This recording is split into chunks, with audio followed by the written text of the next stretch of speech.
Welcome po sa aking YouTube channel. Sa mga hindi pa po nagsusubscribe, please click the subscribe button po. At huwag kalimutang i-click ang notification bell para ma-update po tayo sa mga new upload videos. Ayan, tayo po ay mag-unboxing ulit po sa ating binili po sa Puma. Galing pa ito ng Dubai. Ayan po. Ayan, binili natin ang isa pong bag. Ang tawag po niya is MMQ helmet bag. Ayan. Okay po kanina. Siyempre dapat i-check natin. Maganda po. Ito meron siyang pwedeng backpack. And then pwede siyang shoulder bag. Ayan. Malaki siya. Pwede siyang computer bag. At the same time, ayan.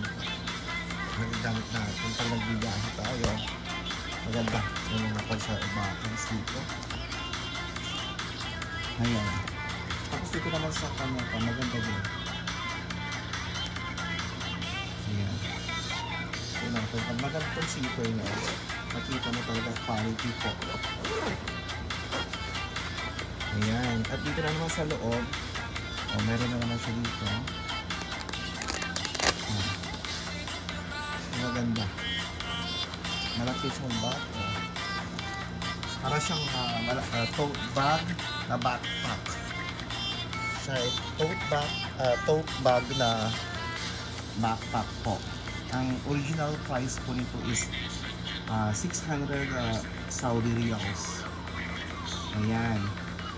Kaso nakaabol po natin. Ang last sale nila is noong September 30.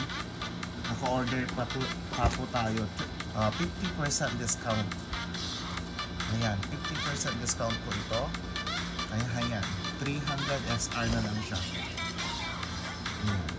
MMQ helmet bag from Puma. Quality po siya.